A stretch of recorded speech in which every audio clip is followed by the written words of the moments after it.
What is good, everybody, man? Thank you guys jumping into another episode of Expert Mentors Live. And I'm super excited for today. We've got an OG honey badger in the house with us, Mr. Mike Collier. What's up, brother? What's up, John Kitchens? And all y'all good people out there. Dude, I've been looking forward to this. Just seeing the things and seeing your growth over the years has really been pretty awesome, pretty amazing to witness and see, and be a part of that journey and that ride with you. And I was, we were prepping up and getting everything kind of ready for the show, and I was like, what episodes was Mike on? I know I've had Mike on a couple times, and she's like, this is the first Expert Mentors. I was like, get out of here, no way. Wow. So definitely love having you here on the Expert Mentors. We've had you on Coffee and Coaching and the Agent to CEO podcast. Like, you're in the ecosystem, you're on the podcast, but it's actually like really down into the Expert Mentors conversation. And, you're everything that really what this series, the Expert Mentors series, is all about, right? The givers that, are learning and pushing and navigating, the market and navigating clients and kind of the terrain, the season of the market, and then just want to give back. I mean, that's just who you are at your core. And I'm super excited to jump in and, let you bring what you always bring to the Honey Badger Nation. Man, I'm glad to be here. I'm surprised too. I didn't realize that this was my first one. I like you said, I'm in the ecosphere. I've been on the other platforms, but I guess this is my first one, EML. So I'm excited. Well, cool, man. So, you're like rocking and rolling. Give a little bit of background, a little bit of your story, and because I think it's really important because it sets the stage for everything that we're going to talk about. Giving a little bit about who you are, it's really key to understand kind of what shaped you and the way you think and the way you engage business day in and day out, how you interact with other humans, and really just kind of your whole philosophy around life and business in general. Yeah, I'll tell you what, man. To sum me up in two ways, I love God and I love people. And those two things propel almost everything that I do. And so I say that humbly but wholeheartedly, because that's one of the things that draws me to real estate. That's one of the things that draws me to helping other real estate agents in this business become successful. And so kind of to tell a little bit about my story, I'm originally from Atlanta, Georgia, born and raised. I came down to Orlando, Florida, back in 2004. Started working for the Disney College program, which was just a 6-month internship, thinking that I was only going to be here for 6 months, and then head back home with Disney on my resume. But there were other plans. Apparently, Disney had other plans for me, so they started promoting me. I stuck around, became salaried, had a good benefit, had great benefits working with the company. Started really enjoying it, moving up in management roles, and then I became. I was selected in 2006. I was selected out of 65,000 cast members to be one of 2 Walt Disney World ambassadors. And that's like a global spokesperson for Walt Disney World. Wow. So, speaking on stages and representing Walt Disney World in the way that, the president of Walt Disney World would, which was pretty cool. Got to see the company from a 30,000-foot view, seeing all of the different inner workings of the company, how all of these different pieces of this huge, multinational company work together to create a seamless experience for their guests and really excel at exceeding expectations. It ain't cheap, but they're going to exceed expectations. Right. And so people keep on coming back wanting to experience that. And so at the time, I didn't realize how that would stick with me, but I've always had an entrepreneurial spirit. I stayed with the company for 12 years. 8 of those years, I ended up selling Disney Vacation Club, which is Disney's timeshare, on board the Disney cruise ships. And so I was traveling all over the world. I've been as far west as Alaska and as far east as St. Petersburg, Russia, and a lot of places in between: France, Germany, Italy. Lots of cool places. And I was making great money traveling the world, but in 2016, my daughter was only 2 years old at that time. My wife was starting to feel a little bit like a single mom. So I decided that it was time for me to, to put my sea legs behind me and stay on land. And so I left Walt Disney World in 2016 and started doing some real estate investing, started flipping homes, flipping mobile homes. I was doing some hard money lending with the money that I'd made from Disney. Cause like I said, I made pretty good money while I was there. And I even started doing, some, like I said, some private money lending. And then in 2019, I decided to come over to EXP.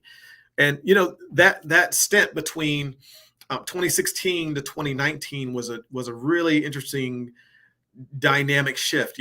Having a very solid, I know how much that I'm going to be making every single month, right? I was salary plus benefits, or salary plus bonus, commission, and the commission checks were really good. And I left that, because I knew that in my mind I couldn't get the family time back. I could always get the money back, but I couldn't get the time back. And so in that transition, I made the decision to leave. And in 2017, I partnered with a business partner who ended up being a little bit more of a con man than a business partner. And he went on to steal $125,000 from me over the course of about 6 or 7 months, which took me to a different place, mentally, spiritually, emotionally, right? Financially. Yeah. And I had to make some really tough decisions on what I was going to do. This was my big idea to leave and go out and become this, successful entrepreneur. And then here I am facing, probably the biggest challenge of my life, and having to explain it to my wife, who then, in the same week that I found out that the money had been stolen from me, was the same week that I found out that she was pregnant with our son. So, so I had to hold off on telling her all of the details about how much money was actually taken. She later found out, because in 2019, as I said, I started real estate here at EXP. I started selling, and I started selling pretty quickly. In a 10-month period from January to October, I sold 11 homes, did 11 transactions. But the problem was, from October to about February of the following year, there was 0 transactions. Yeah. And it all dried up. It all stopped. No money was coming in from my side. My wife has a great job, so money was coming in on her side. And by February of 2020, we found ourselves sitting in front of a bankruptcy attorney. And the bankruptcy attorney is like, "So tell me your financial situation. How are you guys sitting?" I'm like, "Well, I mean, we're here, right?" And he goes, and I told him about the situation with my business partner. And he goes, "Oh, okay." Well, he's taking his notes. How much did he take? And my wife goes, $15,000. Can you believe that? And I was like, well, it was a little more than 15. 0 there. $125,000, right? And so, I had I was faced with a really tough decision. What am I going to do? Do I go back and get a 9-to-5 and get something that's more steady and just give up this idea of entrepreneurship? Or do I keep going forward and use this to propel me and take it as a lesson rather than a loss? Something that you and I were talking about even in pre-show, right? We agree on the same thing. There's no such things as losses. There's lessons, but there's no losses. And so I kept going, and I started doing open houses every single week, as many as I could possibly do. And within about 4 to 5 months period, I'd made about $40,000 to $50,000. And I was able to go back to the bankruptcy attorney and let him know I would no longer need his services. And we found a way out. And that same year, I went on to make $200K in my second year of real estate. Which, by the way, which is interesting about that was February 2020 was when we were sitting in front of the bankruptcy attorney. And my idea to get out of it was to do open houses and go hard on open houses. And as you guys might imagine, in March of 2020, the whole world what happened? Couldn't do open houses. Couldn't do open houses. Great idea. Poor execution. Poor timing.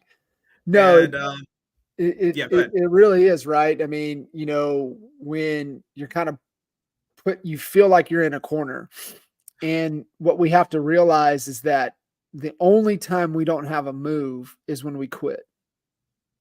There's always a move, and you proved it, right? You Yeah. proved it. You feel like there's no moves, there's no nothing, but there always is. And sometimes it's that, being able to disengage from it and being able to kind of step back and say, okay, really what's going on here and where is the opportunity? And it's just like what you were saying, pre-show was, looking at where the opportunity is right now, just because what we thought was the opportunity even 90 days ago, not the opportunity right now. And Absolutely. you gotta be able to cut ties, let go, move fast in situations like the example that you were in. And then also, example where a lot of agents are in right now, right? Yeah. In today's climate, in today's market. Yep. Yep. And no question. You start realizing that you do have to pivot. You don't have to change everything. You don't have to blow it all up in most cases. But you do always need to be in learning mode when you're not in earning mode, right? We always want to stay in earning mode, but if you're not earning, you definitely need to be learning. Right. And it's not just learning, but what are you willing to learn so that you can actually execute what's going on in the current economy or the current market that you need to maybe pay attention to. If not where we are right now, are you able to look around the corner? Give some And examples of that, Mike, to agents listening into this conversation that'll be like, Mike, I hear what you're saying, but how do you execute on that? Right? Like, what's the how-to? Where's the handle to that luggage to be able to execute on exactly what you're saying? Yeah. So you look for those learning opportunities. If so for instance, I live in Orlando, Florida. Orlando, what we know about Orlando, Florida is that it's typically sunny. There's no state income tax. And a lot of people come here to retire. And since COVID, there's been, I don't know the number, but there's lots more people in Florida than there were before COVID because so many people can work remotely. So what did I do? I started focusing on those who were looking to relocation.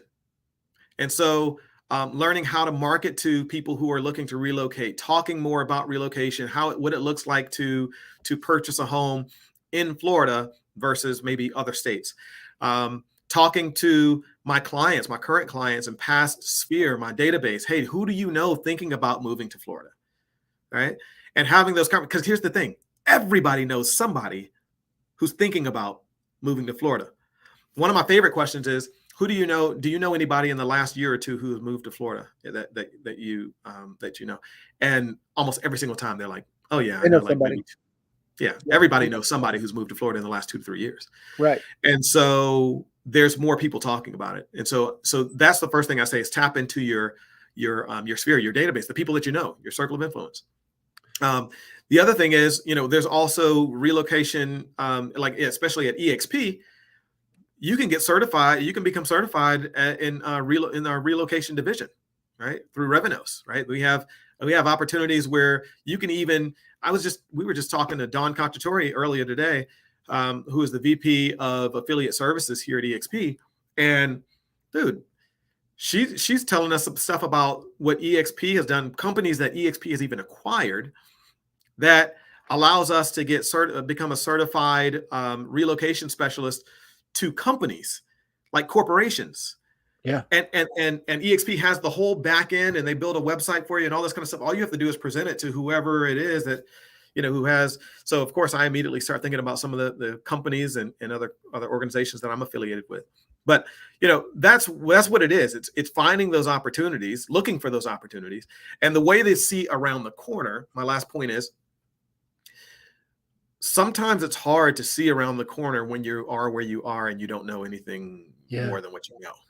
Yeah. And so you really have to begin leveraging the knowledge and the experience of other people around you, whether it's your circle that you already have, or if you have to pay for it.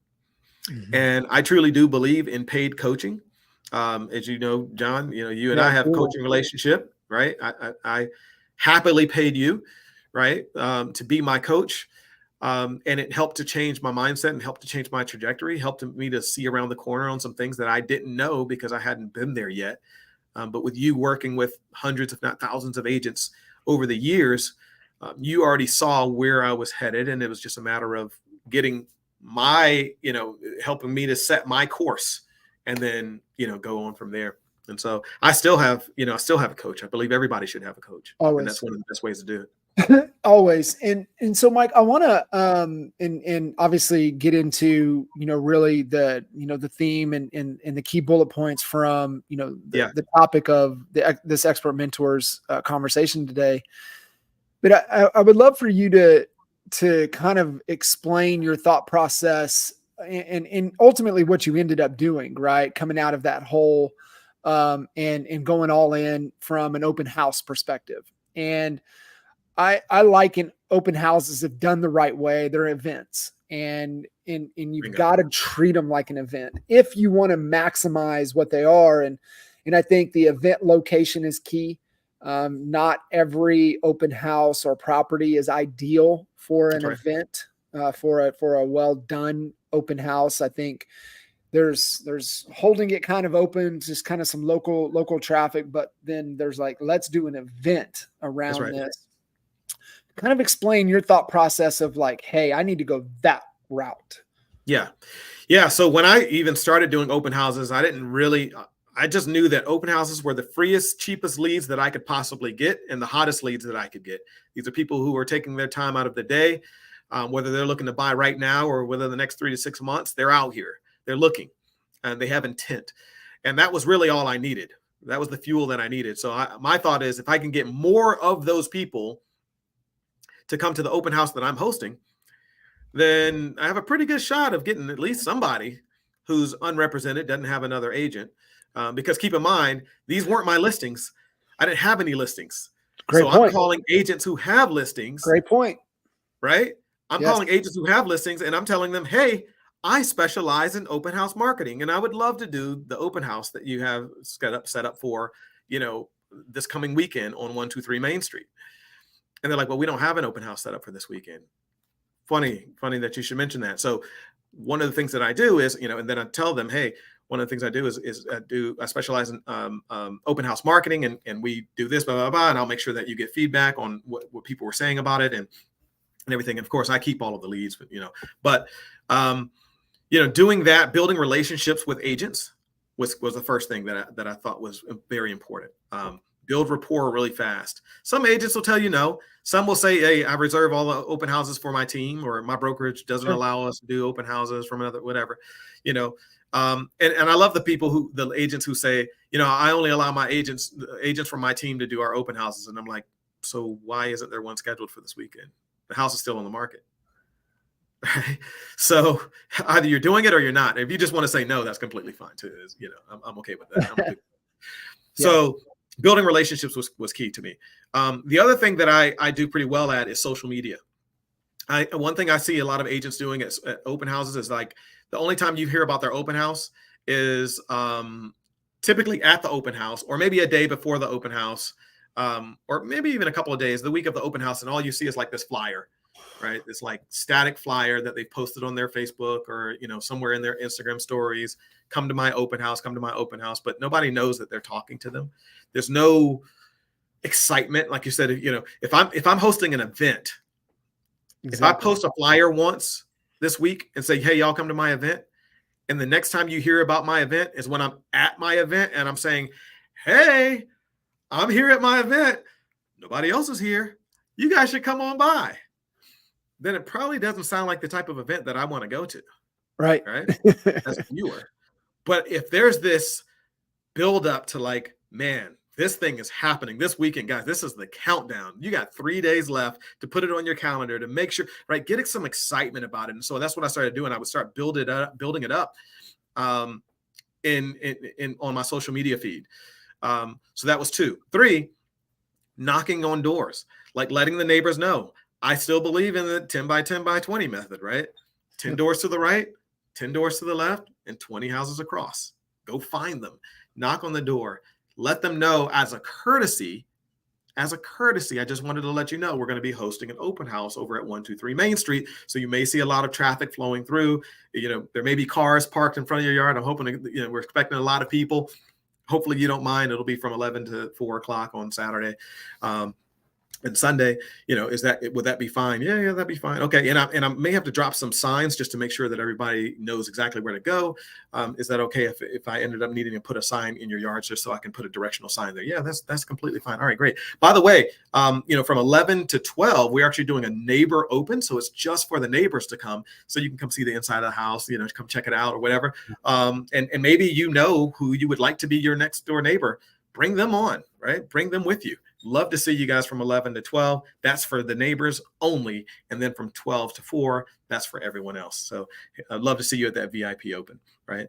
So now you're inviting the neighbors. You're dropping off those flyers. You're doing those things. So now we got social media. Now we have foot traffic, right? You're beating the pavement. You're knocking on doors, and then you also want to make sure that you have signage. Signage is key. My team, when agents join my team, I provide them with their first 25 signs. Guess how many signs I expect for them to use at their open houses? All of them. All of them. All of them. All of them, if not more, right? I typically will drive around with about 40 signs in my car when I'm ready to do my open house, and I'm dropping all 40 signs. You talked about placement. Where are we doing those open houses? We like to do them within about a half mile away from the busiest shopping area, right? So if it's Publix, everybody goes to Publix in the mornings, right? I'm dropping my signs. Here's something that I used to do. I was when I was pulling myself out of that hole, I was putting the signs out at like 7 o'clock in the morning.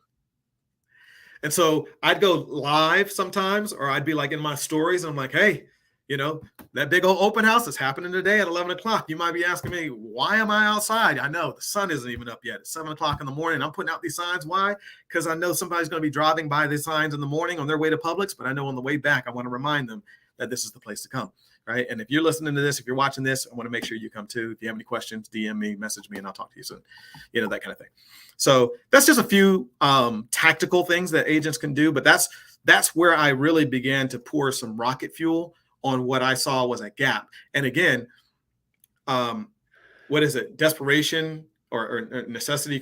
Desperation is the author of creativity or something like that, right? Something like that. But yeah.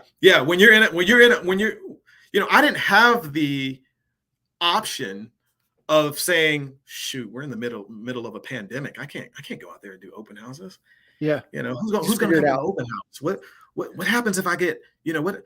You just got to go do it. You got to go do it. And I think, the lesson for me, why it was such a natural progression and a natural move for you. And that's where you start leaning into, being honest with yourself of what your strengths are and what your weaknesses are.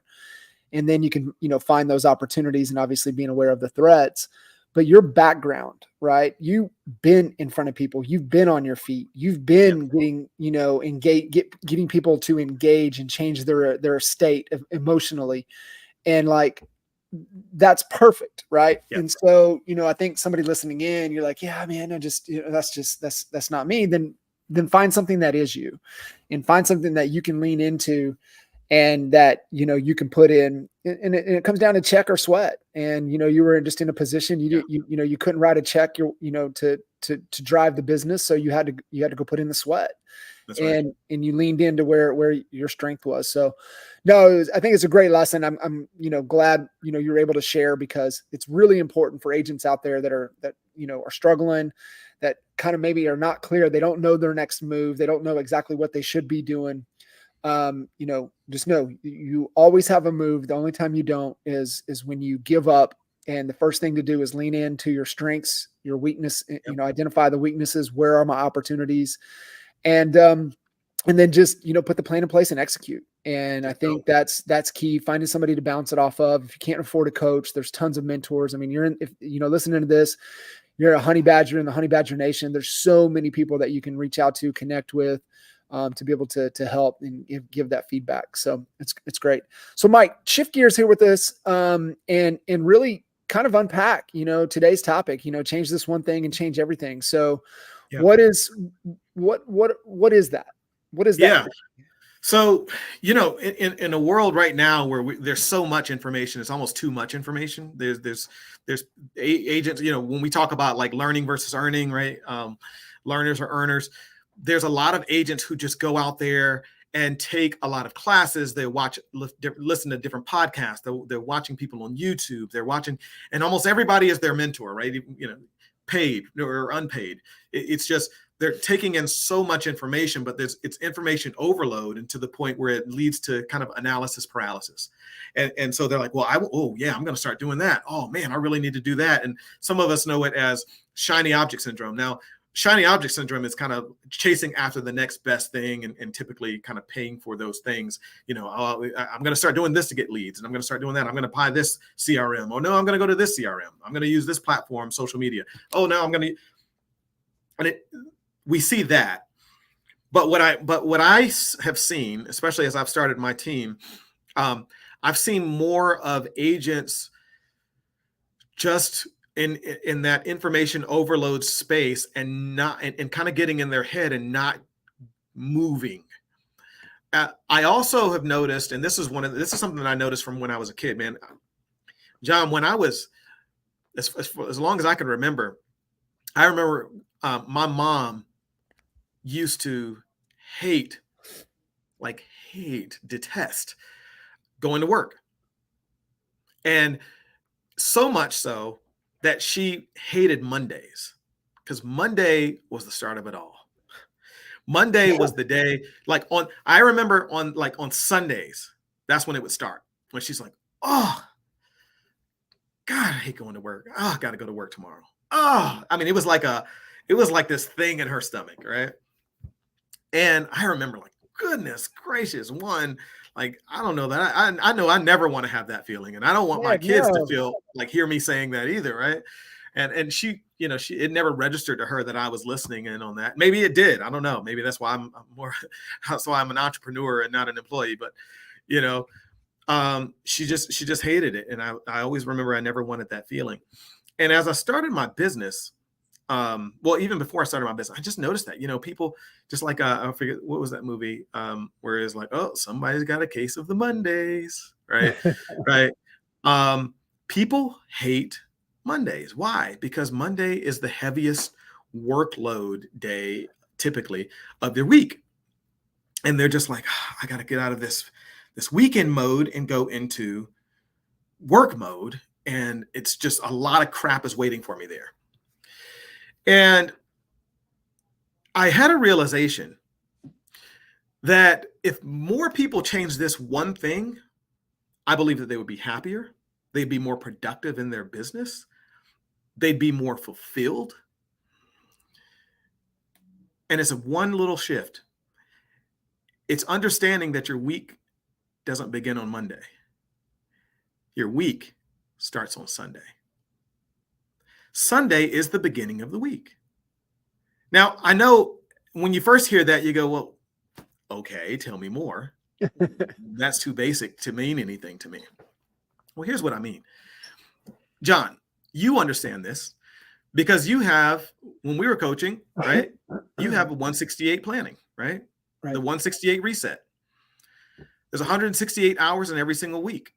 What day do you tell your clients to begin planning their week? Sunday. Sunday. Planning. Yep. Sunday planning. If you look at the calendars, most calendars, the week doesn't start on Monday. No. It starts with Sunday, then it goes to Monday. So here's what I'm saying. Here's what I'm telling you. If you're thinking about Monday as the beginning of your work week, it is a heavy lift. It really is. There's a reason why people hate Mondays. I get it. That's when the emails start coming through. That's when the phone calls are coming through. That's when everybody needs a little piece of your time and you're getting pulled in multiple directions and you're managing and you're being managed. But on Sunday, you don't have all of that going on. Truth of the matter is, most people start their week on Monday, which means that your phone is ringing less. Emails aren't coming through.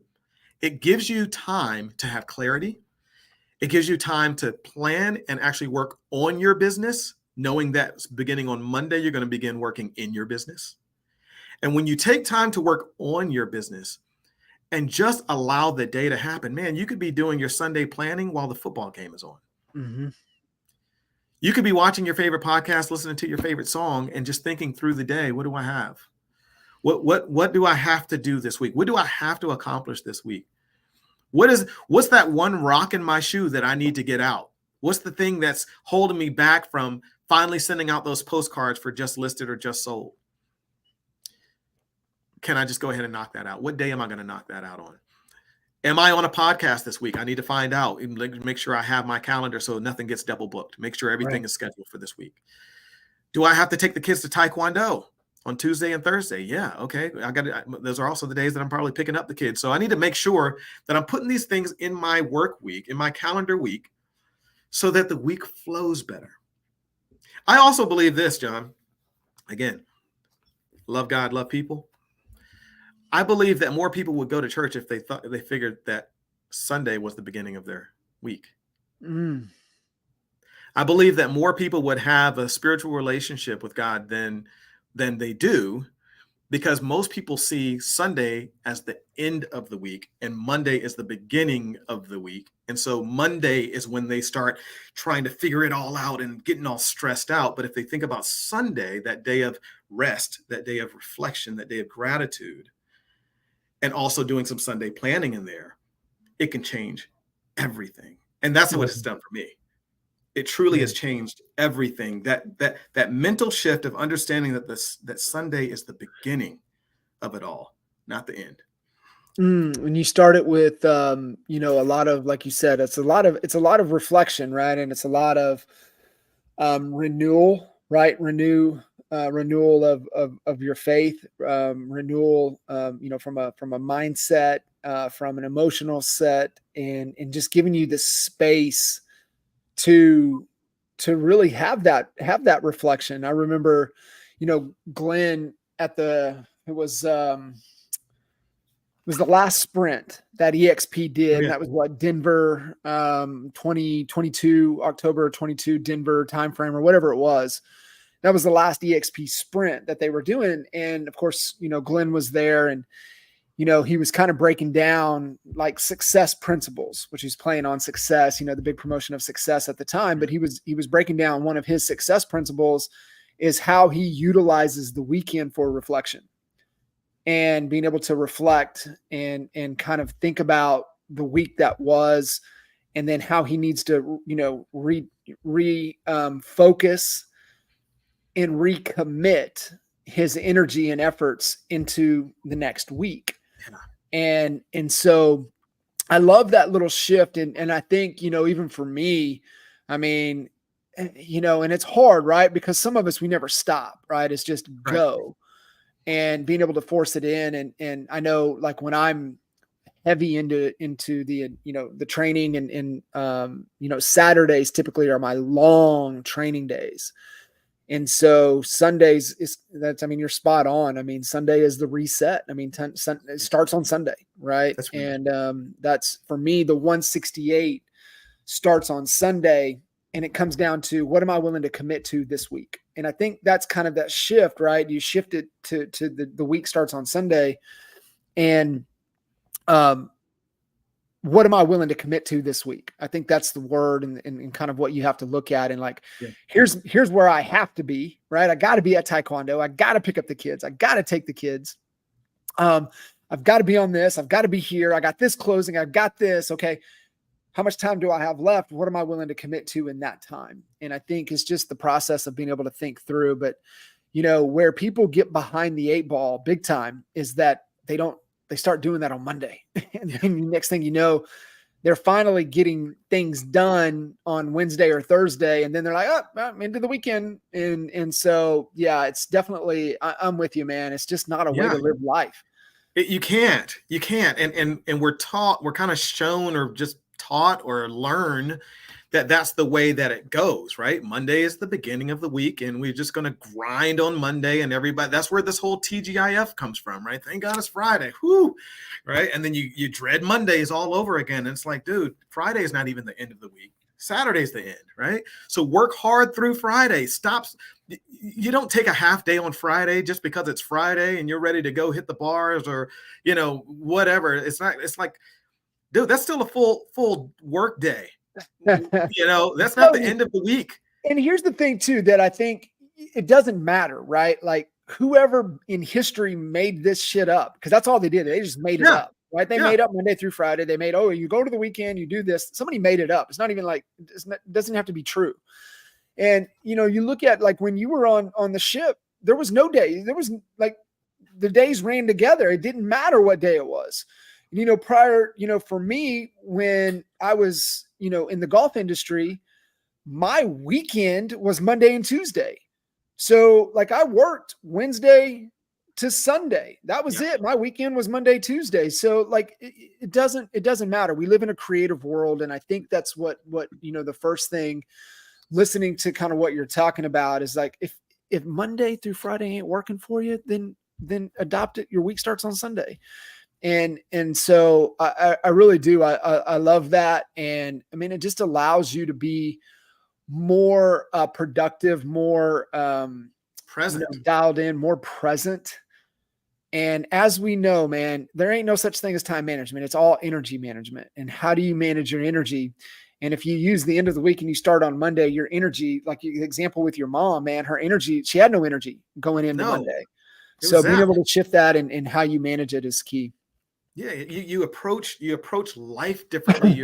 You don't have the time to plan on a Monday because Monday is grind day. Everybody knows that, right? It's you know, and so if you can just make that small shift as you guys are listening to this, you're watching this, you know, if what's, as John's saying, you know, if what's currently happening in your business doesn't seem to be happening for you, doesn't seem to, if you're just, and this is not just for the new agent, this is for especially for the more seasoned agent, those who have, you know, whether you have a team, you have your own, you know, you're thinking about EXP, you're coming over with a brokerage, you have a large, whatever it is, right? Like the heavier your workload gets, everybody wants success, but then they don't realize the responsibility that comes with it. Everybody wants a big downline until you have to create, you know, services and service those people and let them know that you're there for them and have some communication plan and all that kind of stuff. Everybody wants a big team until you start realizing like you're just managing that many more people and you're managing the lead flow and all of that stuff, right? And so everybody wants the success, but nobody wants the blues that comes with it, right? And so the way to manage that ahead of time, to get ahead of that, is that we have to take that day of not simply relaxation and decompression.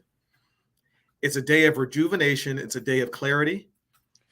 It's a day of purposeful thought, intentional on how we are planning the success for our week, as opposed to allowing the week to just kind of the tail wag the dog kind of thing. It is. It allows you to execute daily, right? And you know, execution is within your control. And understand that if you're not, you know, planning, and I always, you know, I tell everybody this is like, guys, like you don't want to be in the firefighting business. You want to be in the fire prevention business. And when you take the time and you make the shifts, that allows you to stay upstream instead of being reactive to the things downstream. It's one of the,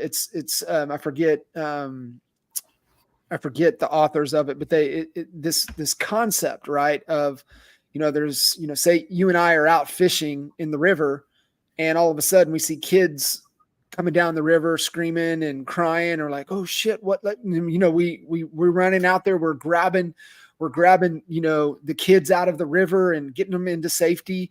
And I'm out there and then I look up and I'm like, Mike, where are you? What are you doing? And you're running up the riverbank and you're like, I'm going to run up here and see what's causing all the kids to come down the river.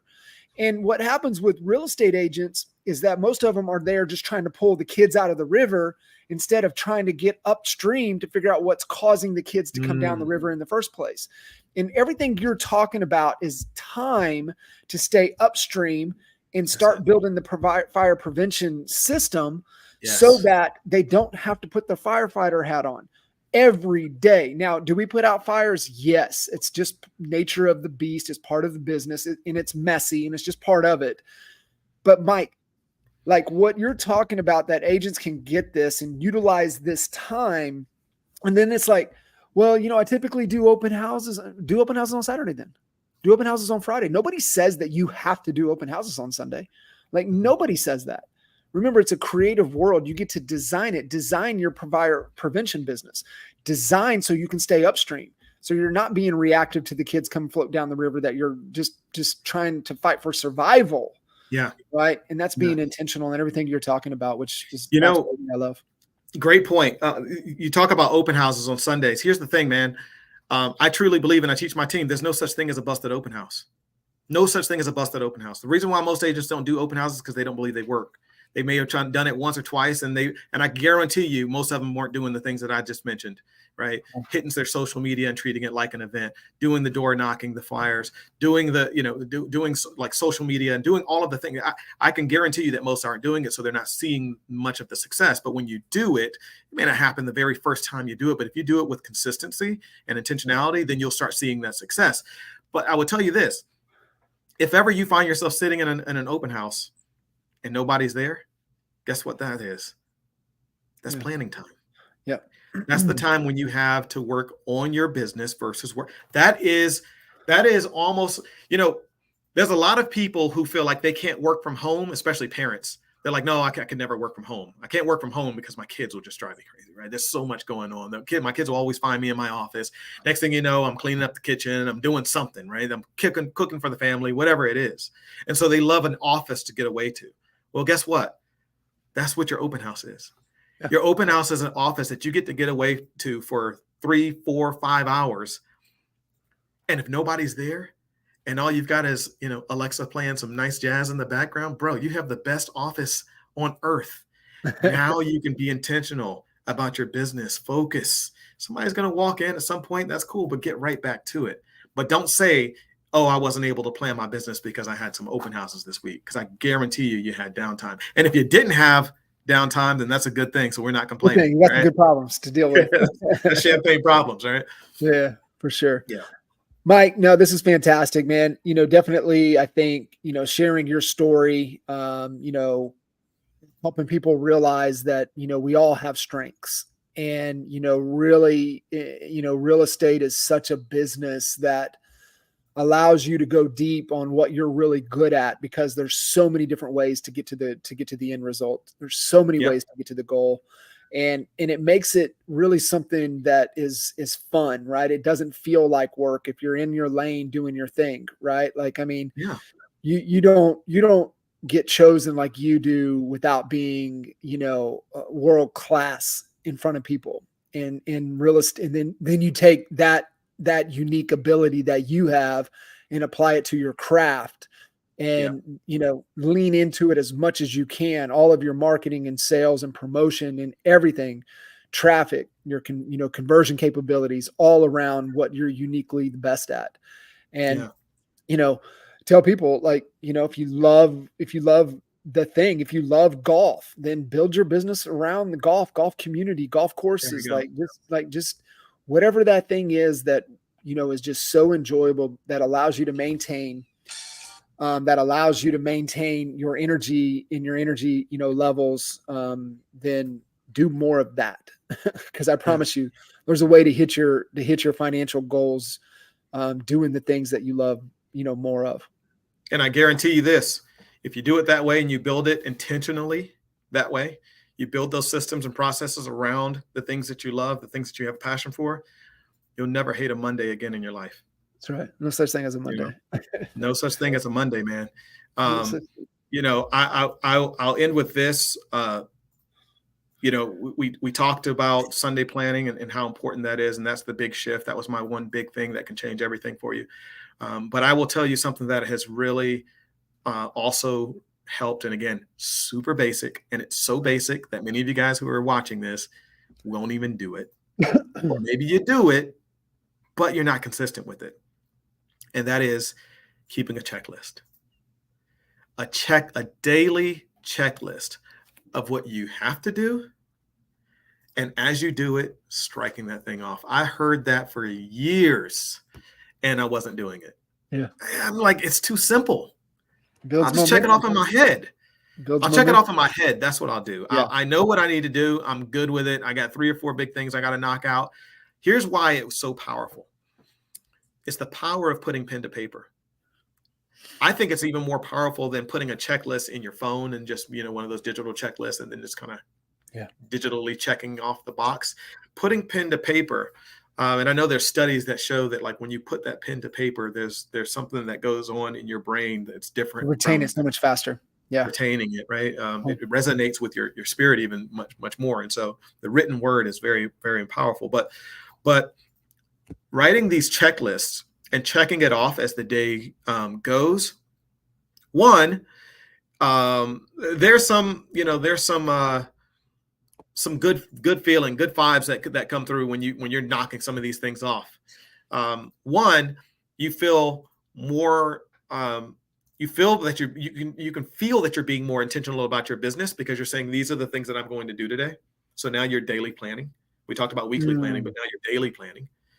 And then you're actually knocking these things off. So now you're being more intentional because your goal is to knock these things out, right? But what happens is the things that you thought you had to do, sometimes you realize they are probably it's not something that you need to be doing, right? Yeah. Maybe you need to send that email to your assistant or a text message to somebody else, and somebody, right? The other thing is you start realizing that you actually have more to do than you thought you did. These ideas start coming to you, and you're like, oh, you know what? I still haven't done. You know what? This would be a great idea. You know what? I should partner with such and such. I should send an email. I should reach out to this person in workplace. Whatever it is, these things start coming to you, and man, you find that what you've done, not only just a week and a month, but what you can do in a quarter, what you do in a quarter with that intentional Sunday planning and making your checklist and checking them off, it's almost like a 12-week year. Yeah. You start, it's rocket fuel on your productivity. I guarantee you guys. I mean, I've been doing it. You heard my story, right? And now I tell my story from the stage, and the title of that is From Bankruptcy to Icon, because now I'm a 2-time Icon agent here at EXP. And it is not by happenstance. It's not by coincidence. It's not a lucky thing. It's not lightning, strike.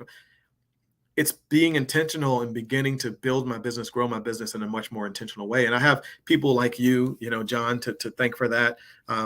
Coaching with Alex Piak, he's helping me out quite a bit on the production side of things. And so I can guarantee you guys, if you take notes and you're listening to this and you're like, man, if any of this resonated with you, go back and play it again and share it with somebody, because I guarantee you, you're not, we see you. Yeah. You're not alone. No, there's other people who are going through what you're going through right now. They're headed towards what you just came out of right now, and they need to hear your voice. They need to hear our voices. And that's what's so powerful about this EXP community, is that we are truly a collaborative family that, we're just trying to shine our light in the best way that we can. And it's the light that God gave us, right? And so each individual, every single person has their own light. It looks different. It's different, different brightness, right? Different hues and all that kind of stuff. But the only job is to shine it. And when you shine it, you're helping somebody else out of the darkness that they're either in or headed to. And that's purposeful. That's a purpose-driven life. So it's worth it. I love it. Brother, you're amazing, man. Thank you for jumping in here and being, everything that this Expert Mentor series is all about, and coming from, like you said, that place of giving and absolute contribution and just, the collaboration that is a part of Honey Badger Nation. So can't thank you enough, brother. Appreciate you. Everybody, make sure you give Mike lots of love, get connected, follow him all over social, and we'll see you guys on the next episode. See ya.